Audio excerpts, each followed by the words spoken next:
Jadi seperti juga Abang udah bilang bahwa kita di sini semata-mata berdasarkan analisa akademis, karena kita sebagai seorang akademis, apalagi saya kan dokter hukum. Lalu yang kedua, kita tidak berusaha masuk substansi untuk memfitnah orang. Dan yang ketiga, room ini hanya untuk private yang memang gabung. Jadi tolong dicatat nanti yang gabung siapa saja. Agar tidak jadi bias, jadi bias. Sehingga orang sebelah itu kayak kepanasan. Bayangkan aja, saya seorang advokat, dibilang di luarnya dia itu adalah alpokat, kan lucu. Nah, itu maksud saya tuh. Penghinaan betul ini. Dan saya malah berencana sama tim hukum saya, memang dia tidak sebut nama, tapi itu menyangkut profesi saya sebagai advokat, itu tidak tutup kemungkinan pelecehan kepada profesi saya. Betul. Dan itu bukannya delik aduan, tapi itu adalah delik umum. Siapapun yang merasa berprofesi sebagai seorang advokat, dengan ada statement yang dikeluarkan oleh kuasa hukum dari pihak sebelah itu jelas menyakiti hati nurani. Saya mendapatkan profesi advokat itu berdarah-darah. Oke, jadi kita dari saya pribadi, kalau dibilang indikasi prematur, kita nggak bisa bilang seperti itu.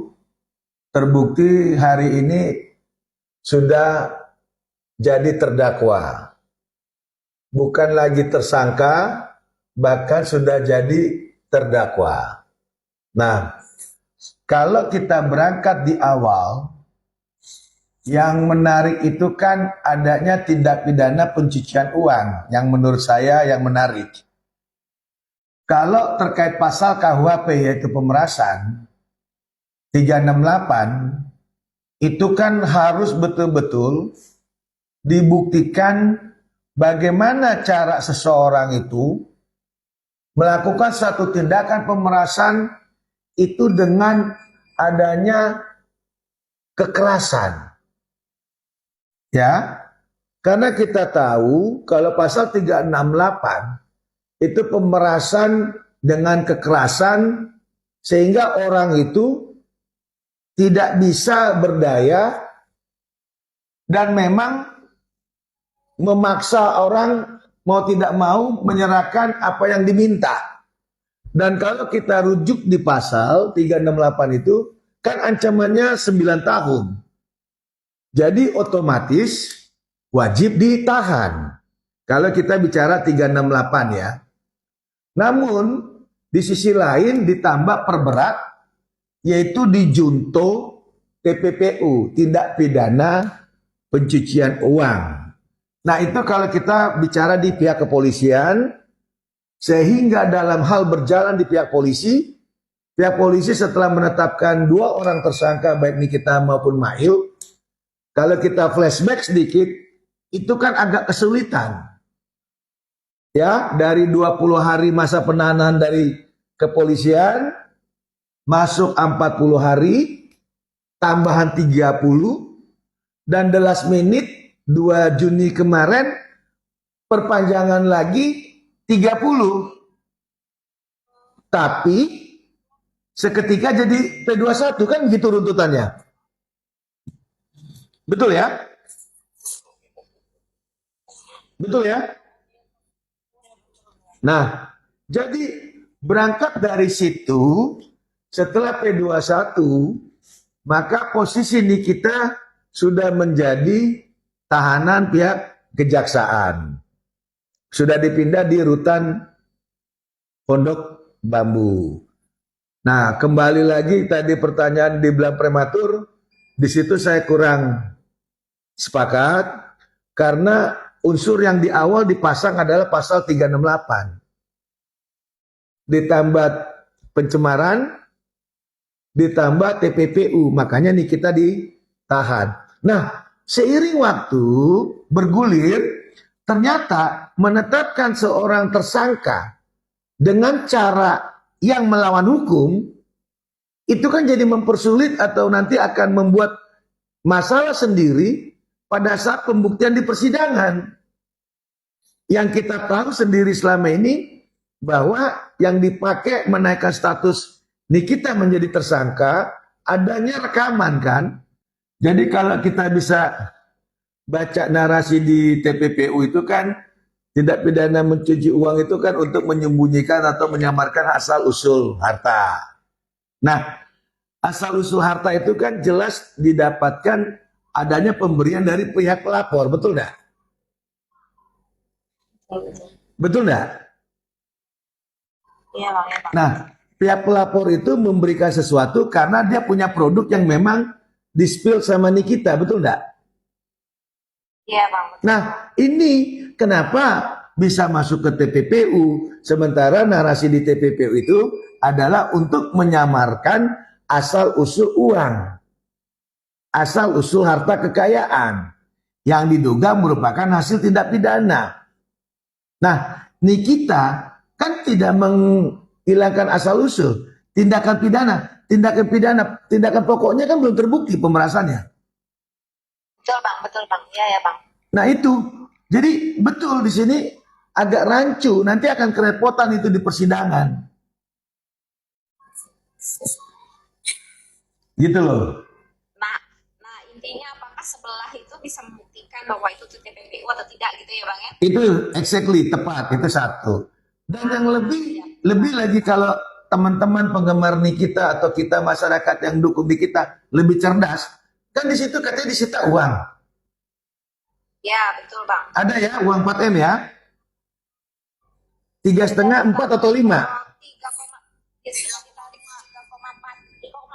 3,4 M. Nah, pertanyaan berikutnya, nanti dibuka itu sama Fami, dibongkar itu semua. 3,4 ini disita. Kalau sudah disita, itu kan berarti uang Nikita dong. Ya siap bang. Nah, artinya kalau itu jadi bahan barger, yaitu RJ, Restoratif Justice, kan berarti ini kita udah keluar dong dari dulu. Harusnya bang. Kan nilai kerugian si orang sebelah 4M. Betul ya? Dan bisa nggak kita berpikir bahwa itu 3,4 M itu sudah disita kan? Jadi Itu lagi bisa dicuci gitu bang. Ya nggak bisa. Makanya tadi saya bilang kan, ini kan tadi pertanyaannya tentang tindak pidana pencucian uang. Berarti uang disamarkan dong. Betul nggak? Ya betul. Nah, tapi waktu kemarin ada barang bukti penyitaan, kan sudah ada di polisi 3,4 sama mobil. Ya. Jadi, di mana disamarkannya? Nah, terkagetnya itu bang, kenapa dijadikan barang bukti dengan uang dengan ada satu buah mobil ya bang? Sehingga, apa yang dilakukan Fahmi itu benar, yaitu digugat keperdataan. Tetap berjalan atau gugur juga bang. Lah kan otomatis dong. Kan tadi saya udah bicara, kalau TPPU, kan harus predikat kerennya harus jelas dulu. Kalau predikat kerennya gugur, masa masih ada TPPU? Dan kan tadi saya sudah bilang, teman-teman, masyarakat, jangan mau dibuka, cek, kan ada uang sudah disita, betul nggak? Nah, kalau sudah disita, apalagi kasusnya?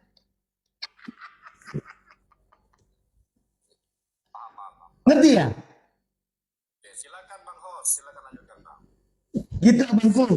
Nah, jadi kalau saya persempit aja, kalau Perma 1 tahun 56, apabila dianggap ada irisan terkait subjek dan objek baik pidana dan perdata, wajib hukumnya yang pidana ditunda, wajib.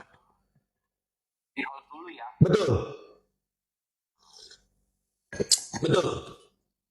Makanya mesti kita cerdas, irisannya di mana? Biar kita tidak masuk ke pokok perkara. Nanti kasihan kalau jawaban aku ngawur kan, dirugikan itu orang-orang itu malah senang. Ada lagi? Itu aja sih saya ingin bertanya. Soalnya tahu saya sih memang begitu, harus di hold dulu sebentar. Cocok. Cocok. Itu sama kan begitu. Cocok.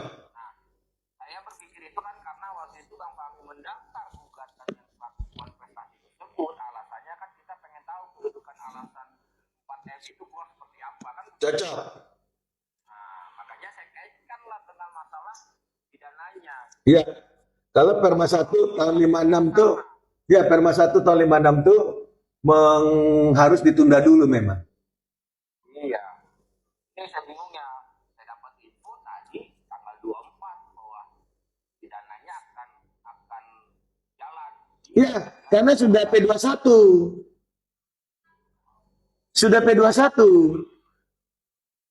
Jadi harusnya pada saat kita ditetapkan tersangka, ini makanya nggak enak lagi saya ngomong dengan segala rasa hormat ya. Harusnya pada saat penetapan tersangka itu masukin gugatan atau pra peradilan. Karena ini sudah P21, sudah ada agenda persidangan ya, makanya tanggal 24 sidang. Tapi itu lebih seru nanti. Seru nanti ya. Iya, karena dia kan tidak ada pendamping, dia sendiri. Buka semua ya bang. Pasti kan, Buka semua deh ya. pasti kan kita tadi bilang, uangmu uang dari mana, uang siapa saja, uangmu pribadi, dari mana banknya dihadirkan atau tidak. Lalu kenapa TPPU Pak Polisi, nanti kan gituin. Mana ahlinya, oh seram itu, seram. Ya, semoga aja kita nih ngomong menggebu-gebu nih. Mudah-mudahan pengacara nih kita menggebu-gebu juga kayak kita.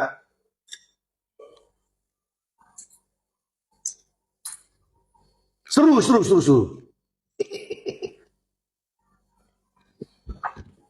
kalau itu klien aku sikat habis tuh bang. Seandainya gini lah, kalau seandainya pidananya tanggal 24 jalan, apakah bukti gugatan itu bisa dilampirkan di pidana tersebut? Bisa saja. Bisa saja.